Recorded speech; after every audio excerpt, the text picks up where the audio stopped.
Howdy, and welcome to the Feed Bandit podcast, where we talk all things hunting and introduce you to the most innovative hunting gear and services. Here are your hosts, Jimmy Byrne and Richard Kinchlow. Howdy, folks. Welcome back to the Feed Bandit podcast. Jimmy here. I'm joined by Richard. What's going on? Oh, just quarantining. Oh, you caught me in mid-stretch. Damn it. Man, I'm good at that. I know. Now I'm good. I'm just quarantining again. So getting old. Yeah. We my wife and I, or Laura and I, had some quarantinis during the day yesterday. Oh, yes. That's genius. I love it. Awesome. Yeah, so we're both slightly hungover today. Not gonna lie. So proud. Well, it's a good thing you have young children to take care of. Oh, yeah, that's even better. Nothing better. Nothing better than doing that and then having to get up in the middle of the night to feed your 6-week-old. Oh, God, awful. I remember those. Yeah. I remember those days. Yep. So if I sound like I'm dragging a little bit today, that's probably why. I need a nap. I don't blame you. I don't blame you. But, yeah, well, good. Yep. But y'all had fun yesterday, evidently, it looks like. I didn't see in those pictures you sent me, though, any cocktails on your end. But why don't you tell the folks what you did for us? It was so funny that you say that because I just am not like a big drinker at the house. I'm a binge drinker, of course.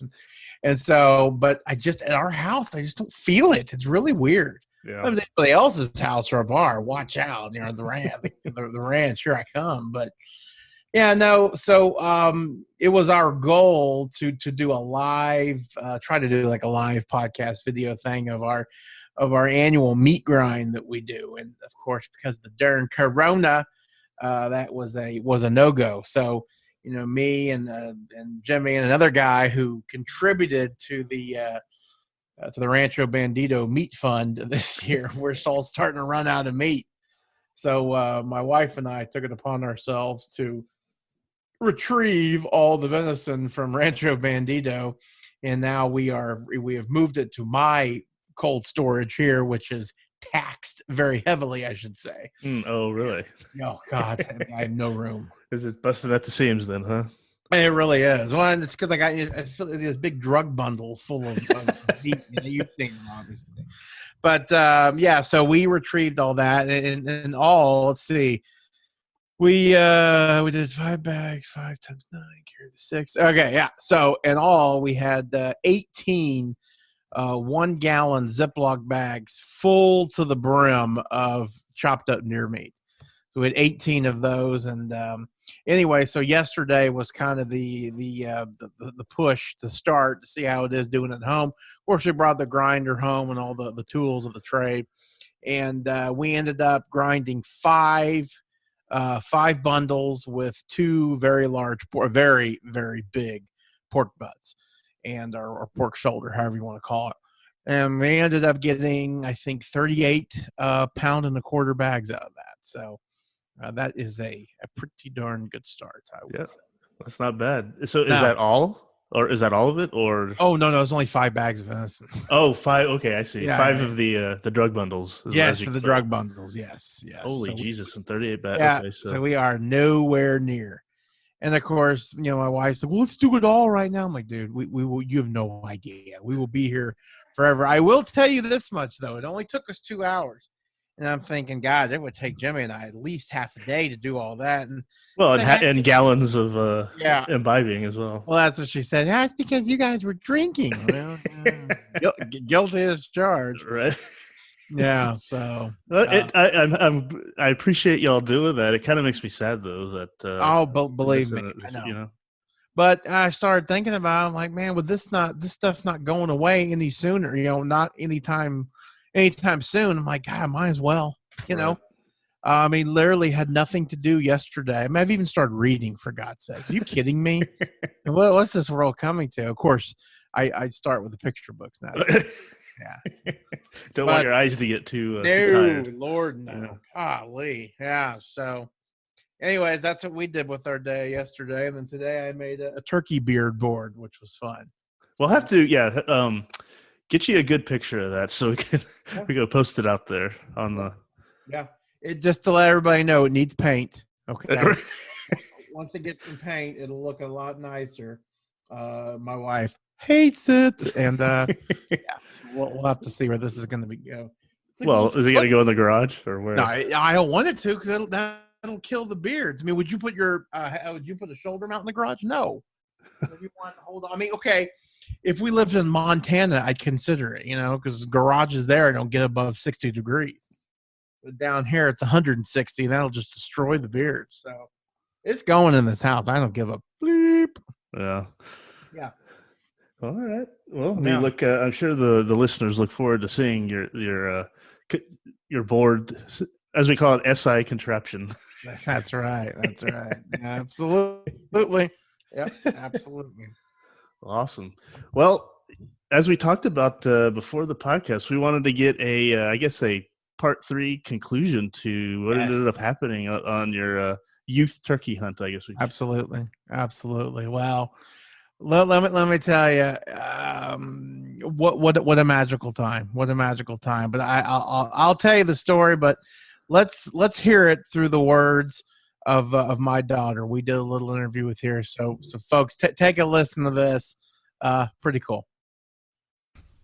Well, howdy, folks. Corn Bandit coming back at you with a very special edition of the Feed Bandit podcast today. We did it. Success, victory. We have finally harvested our first turkey with my daughter, Abigail. And Abby, how was it, baby? How? Welcome to the show first, and tell us about it. Tell us all about it. So I felt really excited when I pulled the trigger. And before, my dad said, just take that's a perfect shot. And then I just did it. I kind of didn't remember anything after. But then after I was done shooting, we waited a couple of minutes. And then my dad went to try to go find it. And he came out of the bushes holding a huge, beautiful turkey. That's right. Yeah. So she ended up getting probably a 2-year-old turkey with a great beard. I mean, close to 6 or 7 inches, about almost half-inch spurs. Just a really, really cool story, which we're going to talk about on the podcast here coming up. But wanted to interview her to get her feelings about it. So Abby, so you shot the Stevens 301. The Stevens 301 410 turkey gun, and we shot the Browning TSS, which is the tungsten 9-shot shells, which I know that means absolutely nothing to you, but it does to our listeners, because if they've got children, we want to talk to them about using that gun. So talk to us about the gun. How was it? It was really good, and I think that it's really helpful because it has the red dot and it has a perfect aim of where you are heading for. Okay, so you like the red dot scope? Yes. Okay, cool. Now, probably one of the things a lot of people are wanting to know about, or at least a lot of the children that might be listening to this, was there a lot of kick? When you shoot a 12 gauge or a 20 gauge, there obviously can be some kick, but what's nice about the 410 is that it doesn't have as much kick as the other shotguns. I didn't really feel anything. Okay, and that's probably because you were pretty excited at the time, for sure. Mm-hmm. So yeah, and again, we're going to recap this on the podcast, but she ended up making about a 35-yard shot on this turkey, which was a little further than I wanted to. She ended up being a little down, a little to the right, but the shot was fatal. I had to go in there and put a coup de grace, but he definitely would have died without me doing that. But it was just a great deal. So congratulations, baby! You got your first game animal. I couldn't be more proud. What's next? What do we want to try to go for next? Do you want to shoot another turkey, or what are we thinking? Hog. Guys, you want to go for a hog, all right? And so why don't you tell everybody really quickly, we actually almost had an opportunity to shoot a hog. Yeah. Let's tell everybody about that. On my amazing victory day, before I shot my turkey, a whole group of pigs came in, all different colors, all shapes, and all sizes. It's true. And for some reason, As soon as the turkeys started to come a little bit closer to the feeder, they all scattered. And then another one just came out, and he looked very injured, and he was like rocking back and forth. Yeah.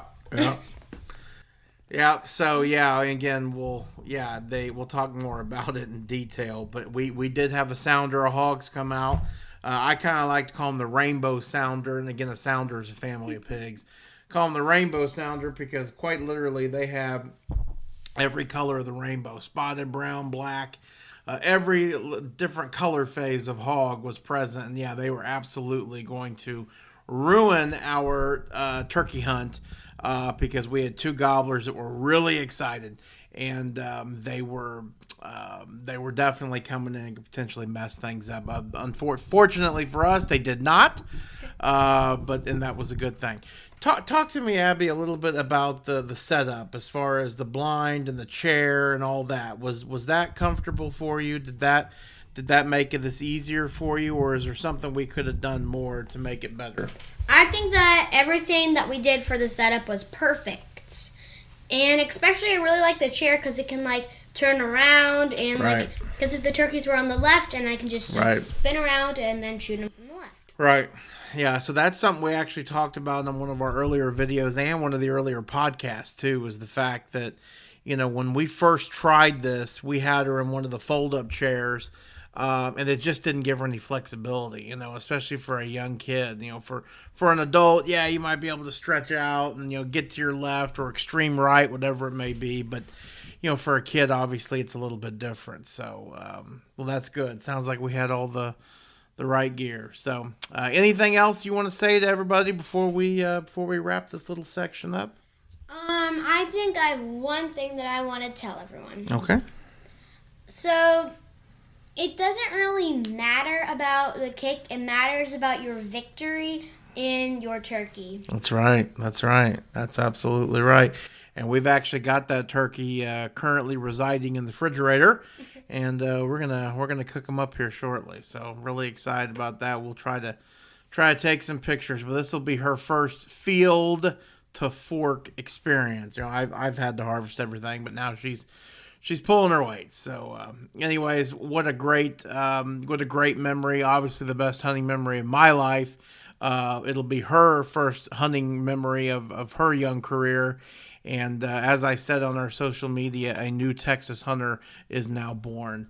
And that is phenomenal. We need more and more of these little kiddos getting out there, getting in the outdoors. And it's crazy with all this badness and craziness and fluctuating and this crazy world with this stupid corona. The hunting light shines bright on us as we have a new person out there to help champion the cause. So just awesome, and we're really excited. So thank you all for listening.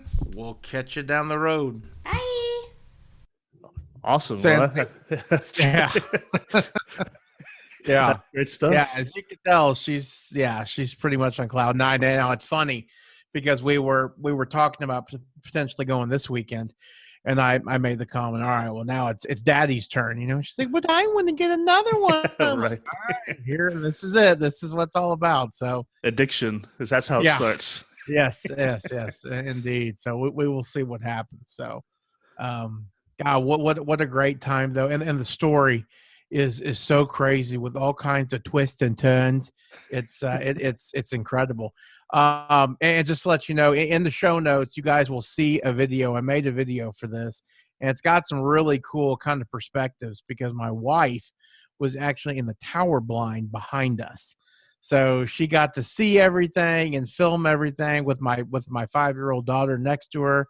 I mean, the odds were stacked against us, and we ended up coming through in the end. So I guess I'll take it from the top. But we were hunting a blind, or a feeder that's your favorite feeder, I should say. Yes, it is. And I for people say, oh, we just kind of ambushing them, and again, well, I mean, that's what you do a lot of the time anyway. No matter, even if you're not by a feeder. No, you're exactly right. You're exactly right. You're calling them in, Yeah. and so we ended up.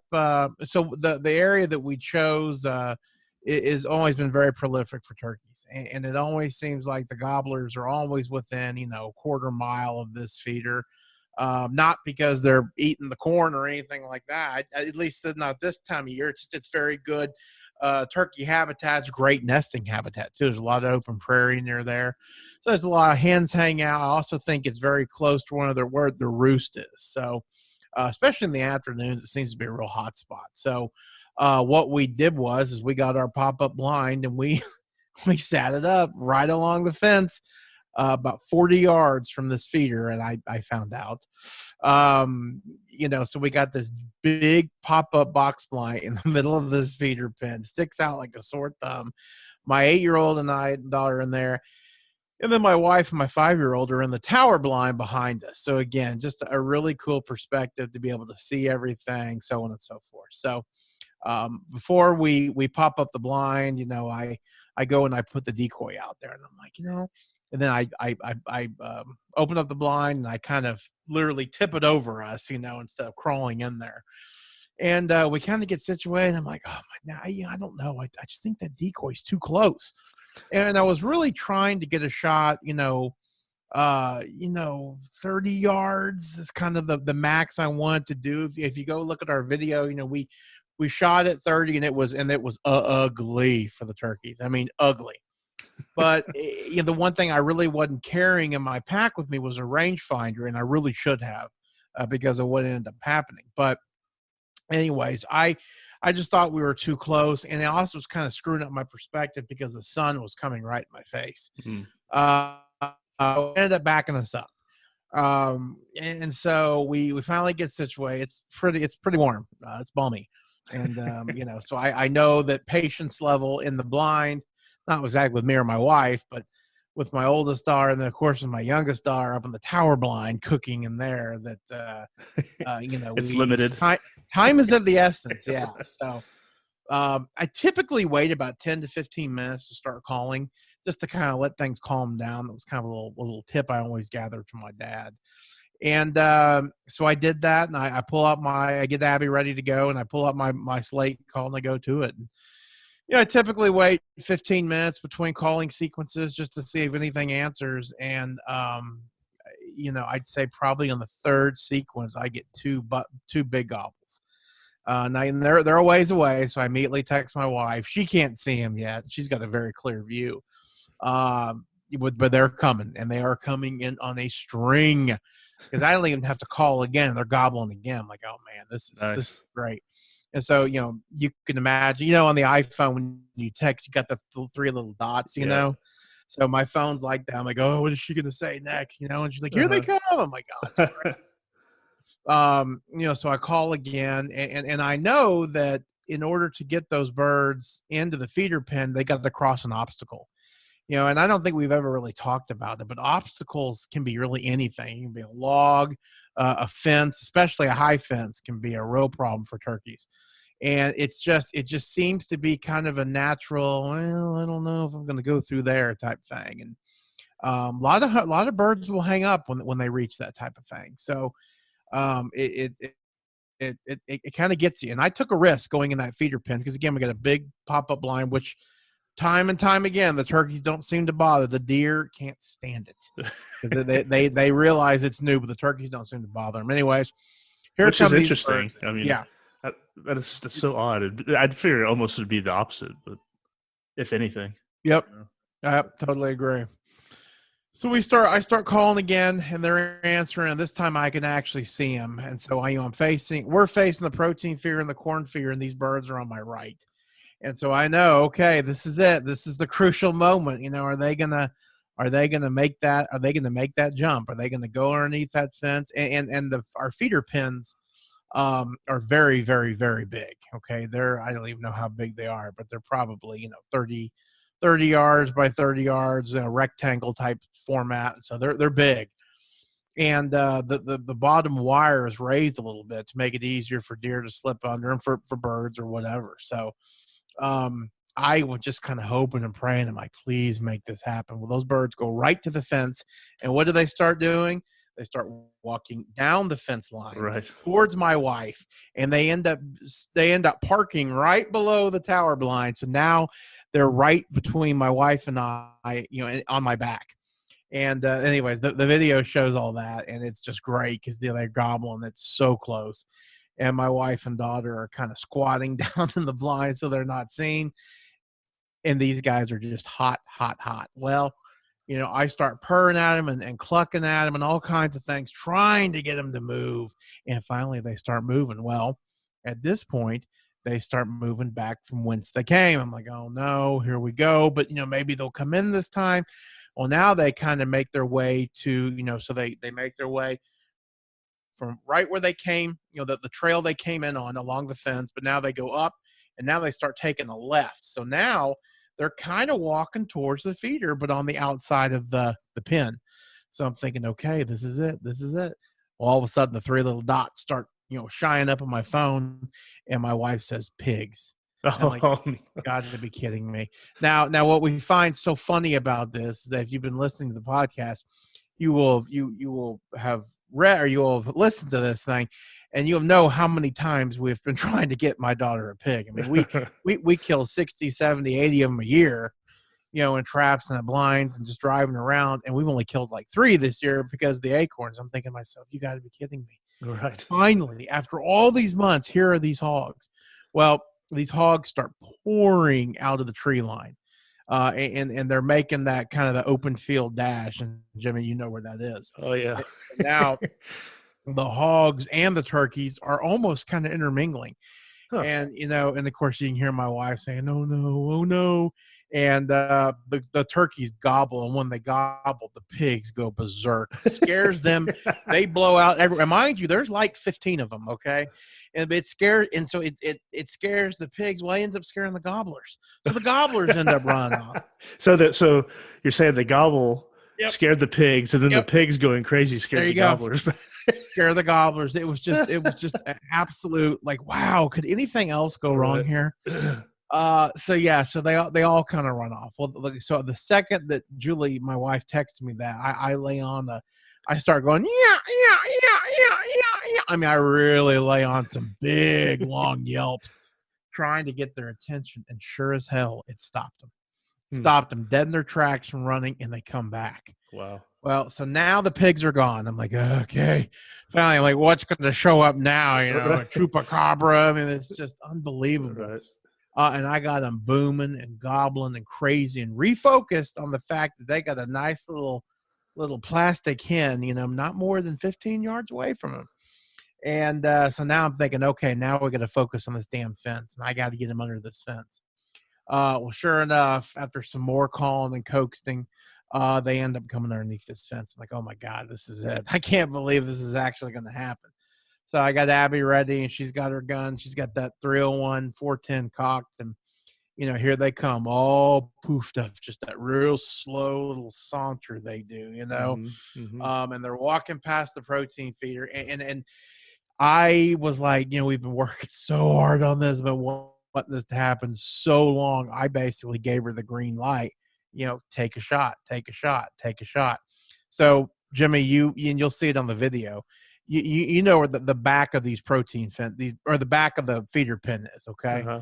Well, that's where the blind was, all right? And then the turkeys were all the way near all that thick stuff, but just in the feeder pen. So that's not a quote-unquote short shot, you know? And so I'm like, that's a good shot. And you can just hear me say it over and over again on the video. And finally, she lets it loose. She and I was proud of her because she didn't just, the second I said take the shot, she actually focused, and it was a little tougher because the gobbler was all blown up, and so when she shot, she definitely jerked the trigger, and you can see it in the video. She definitely jerked the trigger, and she was low. So, but she definitely hit the bird, and it hit him pretty damn hard. I was impressed. A 40-yard 9-shot tungsten 410. And you wait till you see the video, and you got to kind of, I recommend everybody kind of zoom in. My wife had her iPhone. She was zoomed in as she could. But you can really see it hit the spur, but unfortunately, again, it hits him a little low. and a little bit more towards neck. So he is just barely walking off. Mm-hmm. I grabbed the gun in the attempt to fire another one, but I'm having to look for the shell, and I just I don't think that truthfully I don't think my shot did any good. And I think he had already kind of walked in there. So we had to make a decision. What do you do? Hey, hold on one quick moment. Hey folks, have you ever wished that there was an easier way to find the hunting feeds, supplies, and services you need, when and where you need them? If so, check out our hunter search at feedbandit.com, where you can see what hunting suppliers are in your area or are on the way to your land. Don't waste any more precious time searching Google or calling around for feed, blinds, feeders, or even outfitters. Just use our targeted search for hunters, the Feed Bandit Hunter Search, over at feedbandit.com. We'll find your feed. Do we weigh on this bird to die, or do we go in, or do we try to go in after him? Without after waiting. The worst period, right? When you're like, what should I do? Because you want to get in there as soon as possible to find it. It was awful, yeah. And you can hear my, just trying. It's funny. All this is on video. Because I blended my wife's video with my GoPro video. Oh, sweet. And unfortunately, the sun was so bright you can't actually see the shot. Oh. You can hear the audio. Okay. And I'm like, I was totally fine. It was totally fine, because I was really trying to say, listen, you made a good shot. You did everything I told you to, but we'll see what happens. I said, they're hardy birds. So we end up flipping the blind back, and we're being really quiet. And I think that's an important tip. With a bird or any animal, if you can get out, that's fine, but just be quiet. You don't want to spook them. You want to let them kind of, just hopefully die. And so at this point, as we mentioned, the shells come in packs of 5, right? Yeah. So I'm already 2 down. How much was it? I believe it was $26. So yeah. So I'm already 2 shells down. I only got 3 left. So I put 3 in my pocket. And that's all I got is the shotgun. Didn't even think to bring my 12 gauge. Yeah. And so I put my muffs on. I go in after him, and this area where this bird right behind this feeder is just this mat, or this motte of just thick oaks and elms, and it's if you're a little 3-foot creature, it's pretty easy just to to walk in there, and there are trails, and these deer will pop up from the back, and it's great.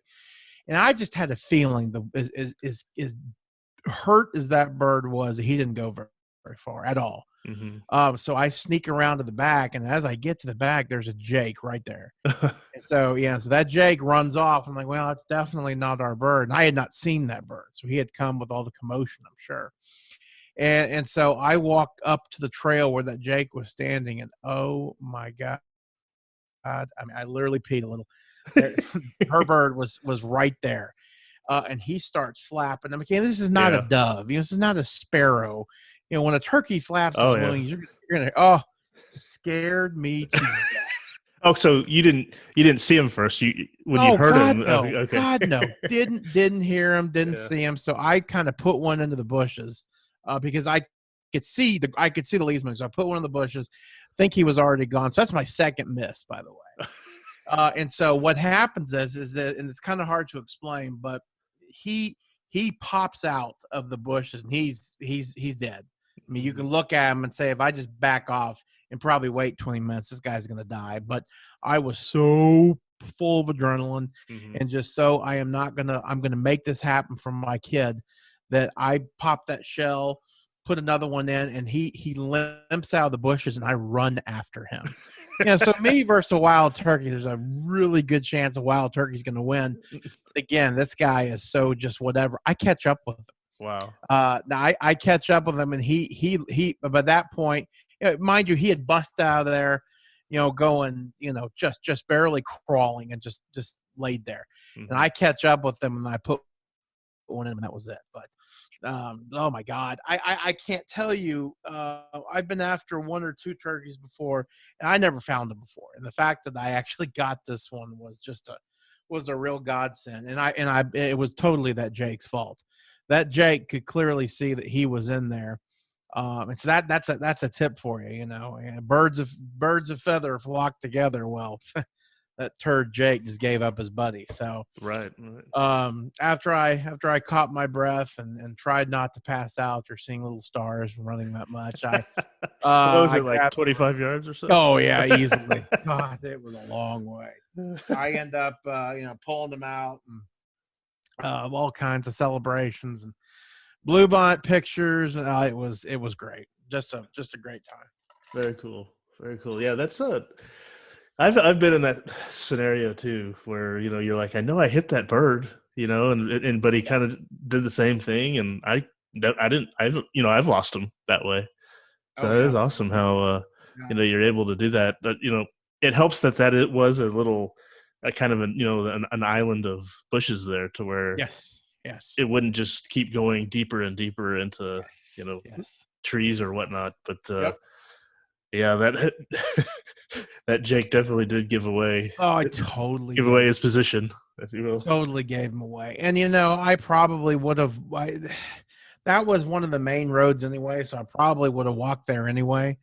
But once I saw that Jake, I just had a feeling he was right there, and God, sure enough, he was right there. So, just a real magical thing, and it was just everything transpired so quickly. Honestly, it really wasn't until like an hour later when I was like, oh man, that just happened. So, anyway, she's real excited, and the gun that I've been waiting on for so long did what it was advertised to do. So that was definitely exciting. So I'm going to try to get one with my gun, just because that, tradition, whatever. And then maybe if I'm fortunate enough, try to get another one with that. We'll see. Oh, awesome. Well, congratulations, Abby. Yes. You're now officially a bandit. All right. That's right. Very cool. Yep. Yeah, we're going to post the video. Let's post her, obviously her trophy picture. On there, and then that's really cool. It's been kind of neat to follow the I guess progression here. Yes, in a way. Now, I mean, I'm glad for our listeners and everyone to have not for Abby, of course, but for them to have heard what it's like to not get a turkey your first time out. What I mean? Like to teach some patience, and you learn mechanics, things like that. Yes. So that's our last podcast about this, or at least in this series, was we talked about what kind of what happened and what y'all learned not getting one. And then this time, of course, it all comes together. Yep. Right. With an opportunity, and the opportunity was seized, and very cool. Yeah. It was really exciting. And I just still kind of wow by the whole thing, Well, I wish I could have been there to I know, God, been part of it in one way or another. I know. Before we went and cleaned them, she was FaceTiming with everybody, and that is exactly what everybody said. They're like, God, I should be there. I should be there. I should be there. I'm like, I know. Tell me about it. God, tell me about it. So that is what it is, and we move on. Well, you mentioned that you went out, I guess on your own once or twice as well, right? But didn't get anything. I'll just ruin the story here ahead of time. Yeah, but there were a couple of things you wanted to.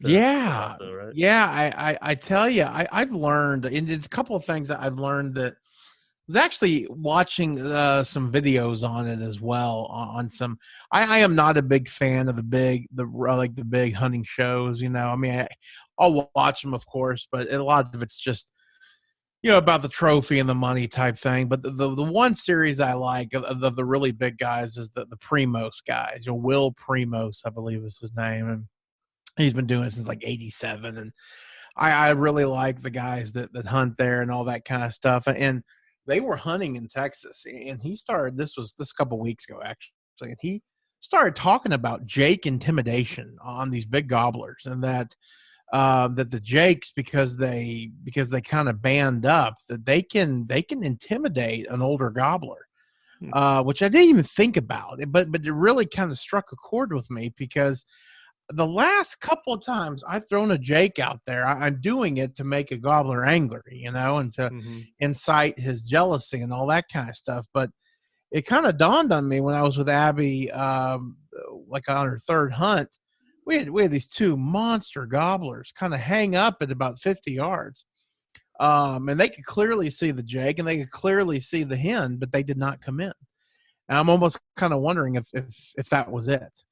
So I found that to be very interesting. And then I guess the afternoon after Abby shot her bird, I went out to a place that that we actually have not killed a turkey there, but we sure see a bunch. So I got seated, and it was probably, I don't know, it's probably 4:00 or so, cloudy, and it's a good spot because you can kind of see for a while. And I put my decoy out as I always do, and I started calling, and I'd say probably by the second or third time, very similar to Abby's bird, actually, now that I think about it, finally gotten a response. And I wasn't just getting a response, man, I was getting, this guy was really, I mean, he was pumped. And it was just, I'm thinking to myself, oh my God, this guy's on a string. Wow. Now, was this just with a hen decoy or a hen and jake? Yeah, just with a hen decoy. Okay. Just with a hen decoy. So I'm thinking, man, this guy is on a string.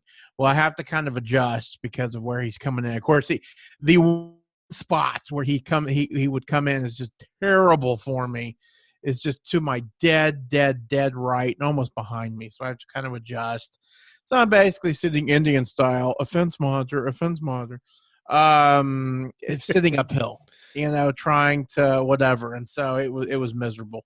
Well, this guy starts coming in, and it was one of these scenarios where I can see his fan coming over the hill. I'm like, oh man, this is perfect.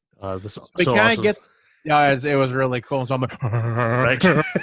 I'm starting to shake as usual. And so he gets to the top of the hill, but then he stops. And I know, and he kind of does one of these, and he's just, he is a big gobbler. And I know he can see my decoy. So instead of coming straight towards me, and then he would have to taken his right to go down to the hen decoy, he basically goes to his dead right, kind of goes down in the valley, and he's going behind this brush pile near the feeder. And so, a very long story short, that's what he kept doing. He would not come to me. He would gobble every time. Now I was purring and clucking. I pulled my mouth call out just to change it up. And he was, I mean, maybe he was exhausted. I mean, I saw the Ricola man giving him some cough drops. I mean, this guy, it just wore himself out. But he would not come to my decoy. And this has happened a couple of times. And I'll tell you, I almost think I'm going to stop jacking around with the decoys maybe in the afternoon, because what I think is happening sometimes, and then this may or may not be true, but if you look at a lot of herd animals like elk is the one that really comes to my mind. Elk, or a black bug antelope. Okay, that's even more familiar to you and me. What does the dominant male black buck do? He spends his entire day running around, okay, and making sure that all of his harem is right there, right? Well, by virtue of the fact that my hen decoy is just sitting there doing nothing. Mm-hmm. Okay, now I do loosen the screw on top of it so it blows around the wind, which I think is a very good tip. Let your decoy kind of move if you can. I think that this gobbler was like, well, she's clearly not going anywhere. I'll just go strut around, see if I can find something else. Yeah, that's a good point. So in the meantime, as he's gobbling his little turkey, what's off, and as I'm yelping my little, what's off, guess who shows up? A freaking hen. And now you're in deep. Oh yeah. And so I'll tell you how the story ends. Yeah. Ding dong grabs onto her, and he's, see ya, and he walked out of my life forever. And that's it. Well, that's how. Bye. Yeah, bye. Oh God. And I just kind of sat there like, I had this dude. This was done. I was gonna call my wife and say, get the fryer ready, honey. I got me a bird, got me a thunder chicken inbound. No, this guy, it was unbelievable. So I think had I had not put the decoy out there, and of course, you never know. I mean, it worked great for Abby's turkeys, for Abby's birds she shot, but I'm really thinking about maybe not putting a decoy out next time, and so they have to search. Right. They're out there constantly. Well, where is she? Where's Henrietta? I don't see her. I wonder if it's because where you were, is not like huge open plains. right? Or you know what I mean? Yeah. Kind of like where y'all were with Abby. It's not flat, obviously, but it's still Right. you can see a long way when they're there, and Yeah. so I wonder if the second place where you were, because it's not like that, why it may have worked better without one, like you said, Right. to make them search for it, because then they'll be like, well, where the heck is this? Exactly. And, Exactly. and it just happened to maybe come into the sound, obviously, Right. to where you could shoot them. Right. Maybe it just comes down to more of like a scenario specific sit. Right. So like you always take the decoy with you, but if you happen to sit in a more enclosed area, don't Right. even bother putting out the decoy. Right. Maybe I Right. don't know. Well, and it kind of I thought long and hard about, okay, because he went down and he got behind this massive brush pile twice. And I thought to myself, man, you know what? If he does that again, I'm going to slip up to where the spot was and just see if I can nail him there. And I should have done it. Mm-hmm. It would have been a 20-yard little dash, and I could have sat right there and he come up that hill with that 12 gauge. I mean, I can go 45 yards easily. But didn't happen. I was lazy, and he still flies up to the roost today. So, well, the laziness is a factor in turkey hunting, I guess sometimes. Is it ever, especially this day in that quarantine age? Right. We're also used to sitting at home on our computers, I guess. Yep. Now. But, Yep. Yep. Oh man. Well, but that's cool though that at least he was talking back to you like that. I love it when that I can't stop myself from like chuckling under, Oh yeah. Every time it happens, because it's like, it's amazing that they're actually doing that. Oh yeah. Well, and you're going to hate to hear this, and I hate to say it, but man, this year they are so vocal. Damn it. Now not really in the morning. In the morning, I did hunt another morning. Watched them fly down from the roost. They were so vocal on the roost. Wow. And it's like they hit that dirt. They're like, got it. Okie dokie. It was incredible. It was incredible. Now I was I mean, I sound like it's like a prostitute type turkey. Just begging for attention. And mm-hmm. those like, no, we're gonna have a breakfast first for you. They. Again, walked out of our lives for you. That's funny. So yeah, yep. Well, I was gonna say, are you going back out anytime before the end of turkey season? I'm really trying. Yeah, we're gonna try to go this weekend, and one thing I've been quote unquote kind of worried about is these cool fronts have not warmed up. The hens won't go to nest unless the ground is X temperature, and I can't. God, that's a big squirrel. Holy smokes. Woo! I just had a grizzly bear with a tail jump on my roof. Man, anyway. Oh, trophy squirrel. Yeah, big time. But yeah, so the hens will not go to to go to nest unless the ground is X temperature. And it's just, I'm loving these cool fronts, of course, but especially when I know what's coming. But I think this week, hopefully things will warm up some, and more birds will start going to the nest. So that'll free up some of those gobblers, because they have been pretty henned up too. Mm-hmm. But we'll see. Well, and turkey season, I mean, it goes till mid-May typically. Yeah, it does, yeah. At least around these parts. Mm-hmm. So, yeah. All right. Well, there's still time. Big time. About a month left, I guess. Absolutely. I'm looking at the calendar, right? So. Yep. I don't know. We'll see. Maybe I can make it out to West Texas on a weekend or something. Well, yeah, that's actually I was actually about to ask you, what's the chances of that happening? That would be great. Yeah. Well, I'm kind of working on it, trying to work that angle. We'll see. Mm-hmm. It's I understand. Man, oh man. Are they seeing anything out there? I don't think anyone's been out there yet. Wow. I tell you what, I know what is crawling around out there. Oh yeah. Woo! Lots of bugs. Yep. Yeah, that's a good reminder for everybody. Watch your feet, gentlemen, ladies and gentlemen. The rattlesnakes are out. Right. Feet, where you want to sit, everything. Oh God, yes. Wear your boots. Wear your snake boots. It's funny. Yeah, people ask. Somebody asked me, do you wear like hunting boots? I'm like, no, just wear snake boots, literally year round. I mean, I love them. They're very comfortable. So that's why I wear them. But yeah, I actually own hunting boots. As you see in the stores and whatnot. So right. All right. Well, those are some good stories. No, Great ones to listen to.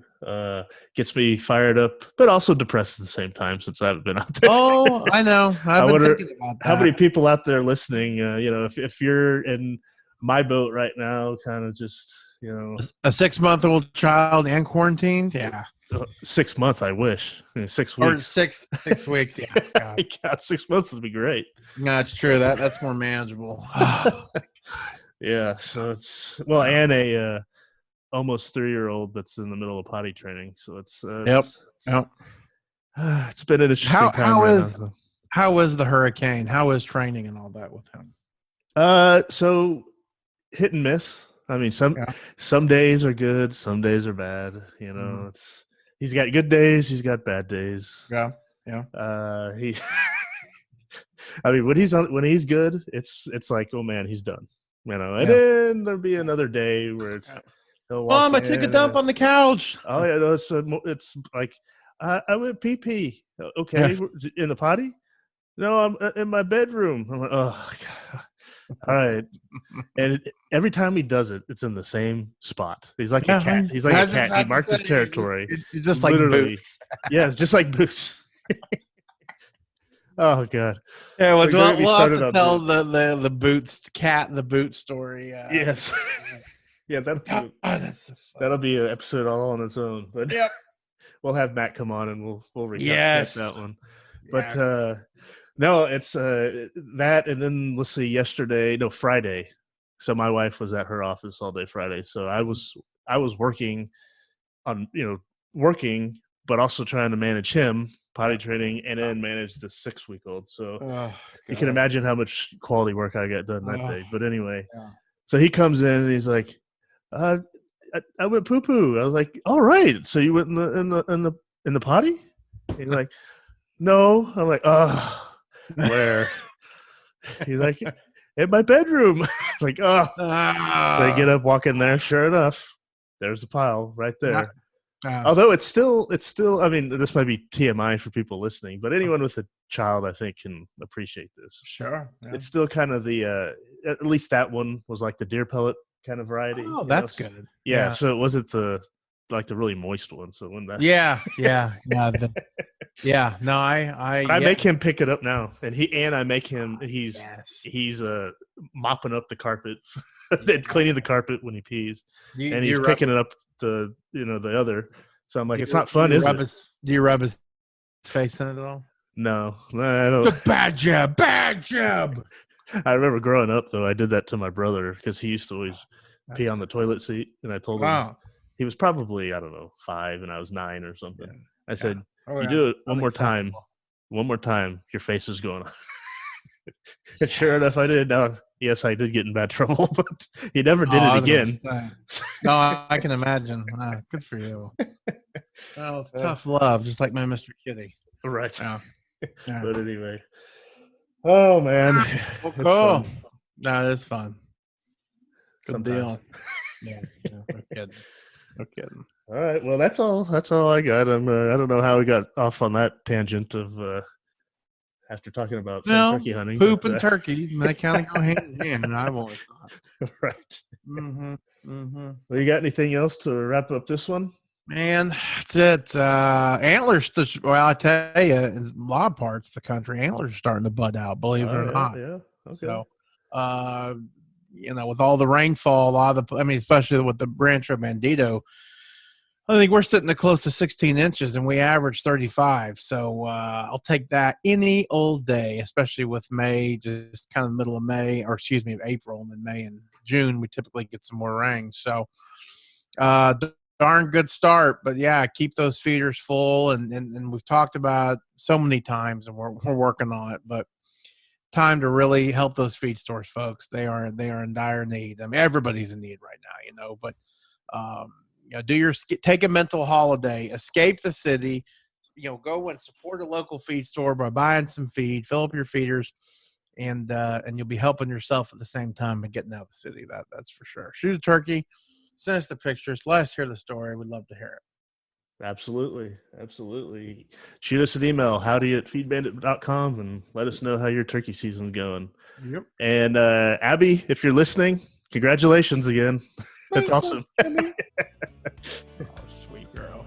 All right, folks. Thanks for listening to this episode of the Feed Bandit podcast. We will catch you on the next one. Y'all take care.